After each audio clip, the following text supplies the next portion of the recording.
Assalamualaikum warahmatullahi wabarakatuh. Perkenalkan, nama saya Rindi Antika. Saya berasal dari kelas 7C jurusan Bimbingan Konseling Islam. Di sini saya akan mereview mata kuliah kewirausahaan dari pertemuan pertama sampai pertemuan akhir. Yang pertama, mengenai kompetensi yang harus dimiliki dalam berwirausaha. Kepemimpinan merupakan kemampuan yang tidak hanya sekedar mempengaruhi orang lain, bawahan atau kelompok, tetapi juga kemampuan mengarahkan tingkah laku bawahan atau kelompok memiliki kemampuan atau keahlian khusus dalam bidang yang diinginkan oleh kelompoknya untuk mencapai tujuan organisasi atau kelompok. Sedangkan kewirausahaan dapat didefinisikan sebagai pengambilan resiko untuk menjalankan usaha sendiri dengan memanfaatkan peluang-peluang untuk menciptakan usaha baru atau dengan pendekatan yang inovatif sehingga usaha yang dikelola dapat berkembang menjadi besar dan mandiri dalam menghadapi tantangan-tantangan persaingan.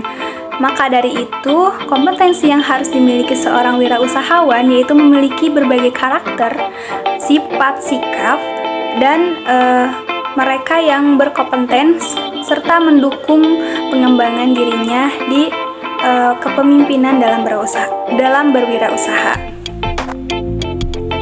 Kemudian membangun sifat, kreativitas dan inovasi dalam berwirausaha.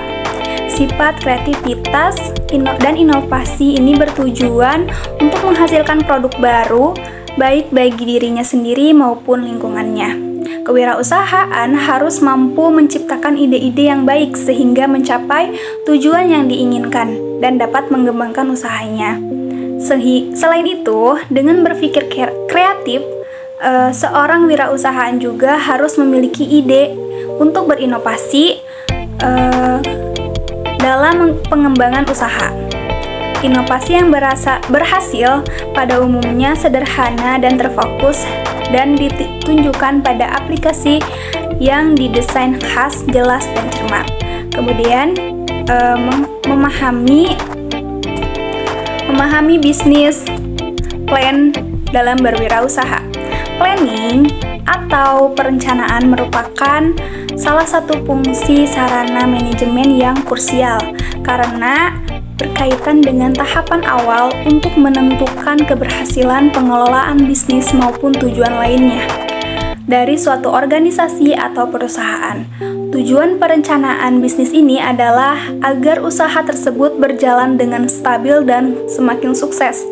Cara memahaminya bisa dilakukan dengan memastikan bisnis sesuai visi misi, menghitung SDM, membuat estimasi profit bisnis, kemudian evaluasi rencana bisnis selanjutnya.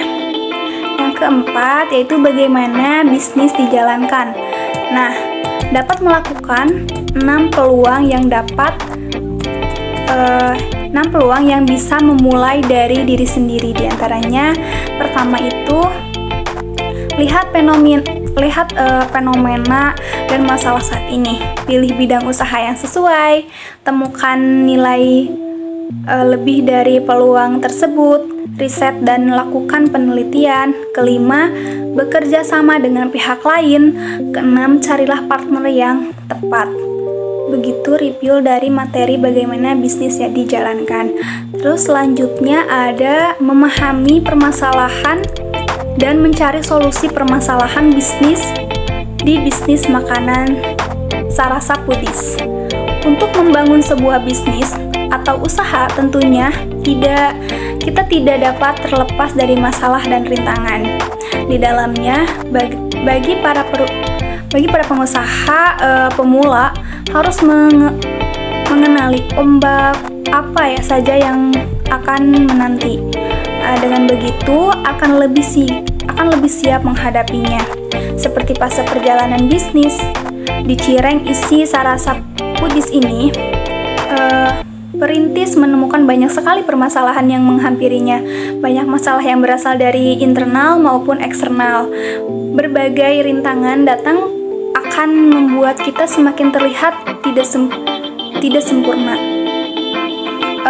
Sebagai pembisnis, Tentunya dalam menjalankan bisnis bisa dipastikan tidak pernah terlepas dari adanya permasalahan yang menghampiri. Tetapi bagaimana kita bersikap, berperilaku, dan berpikir akan menentukan solusi yang akan didapatkan untuk memecahkan masalah tersebut. Begitu review mengenai materi memahami permasalahan dan mencari solusi permasalahan bisnis. Yang keenam ada kiat-kiat menjadi seorang wirausahawan. Beberapa usaha yang dapat dilakukan ketika menjadi seorang pengusaha sukses, diantaranya pertama ada kerja keras, bekerja sama dengan orang lain, penampilan yang baik, pandai membuat keputusan, dan ambisi untuk maju. Kemudian yang ketujuh yaitu marketing produk zaman now. Dibedakan menjadi dua. Ada hard selling dan soft selling. Apa itu hard selling? Hard selling itu teknik pemasaran yang menggunakan pendekatan langsung kepada konsumen dengan bahasa yang gambling atau terus terang. Nah, sedangkan soft selling yaitu teknik pendekatan dalam promosi iklan yang berfokus pada bujukan secara halus dan bahasa yang cukup santai. Kemudian landasan hukum dalam Al-Quran untuk pemasaran terdapat dalam surat An-Nisa ayat 29. Yang selanjutnya yaitu teknik pemasaran. Pemasaran adalah suatu proses menyeluruh, terpadu, dan terencana yang dilakukan oleh sebuah organisasi atau institusi dalam melakukan usaha agar mampu mengakomodir permintaan pasar dengan cara meminta produk bernilai jual. Nah, merumuskan strategi untuk melaksanakan prosedur 3 langkah secara sistematis bermula dari strategi pemasaran, strategi penentuan sasar pasaran, dan strategi penentuan posisi pasar. Sedangkan untuk manajemen pemasaran adalah sebagai analisis perencanaan, penerapan, dan pengendalian program yang dirancang untuk menciptakan, membangun, dan mempertahankan pertukaran yang menguntungkan pasar sasaran dengan maksud untuk mencapai tujuan organisasi perusahaan. Nah, begitulah review dari teknik pemasaran. Selanjutnya, bisnis secara komprehensif dan integral. Produksi didefinisikan sebagai kegiatan untuk menciptakan atau menambah nilai suatu barang. Dengan demikian, proses produksi adalah serangkaian tahapan yang harus dilalui untuk dapat menghasilkan barang atau jasa. Proses pemasaran dapat dipahami sebagai rangkaian kegiatan yang dilakukan tim yang kita susun untuk menginformasikan produk kepada pelanggan atau pasar yang dimiliki.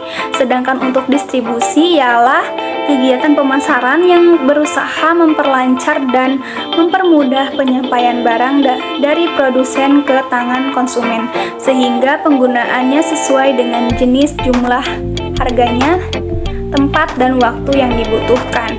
Selanjutnya, bisnis dari aspek finansial. Capital working secara umum dapat didefinisikan sebagai investasi perusahaan jangka pendek, seperti sekuritas yang dapat dijual, kas, piutang, dan persediaan. Modal ini nantinya akan digunakan untuk kebutuhan pembiayaan kegiatan secara usaha yang telah dibuat. Maka dari itu, bisnis dari aspek finansial dalam Islam untuk membangun bisnis. Dunia bisnis yaitu konsep jual beli, konsep syirkoh, konsep mudorobah atau bagi hasil, dan konsep ariyah yaitu pinjaman. Nah, selanjutnya Business plan. Business plan adalah sebuah dokumen lengkap yang berisi tentang tujuan dari bisnis serta bagaimana langkah-langkah untuk mencapai tujuan tersebut.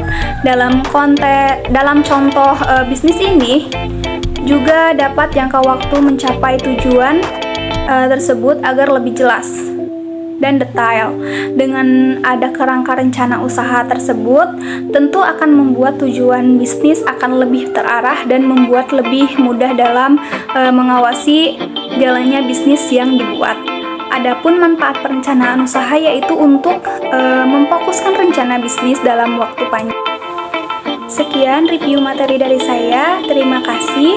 Wassalamualaikum warahmatullahi wabarakatuh.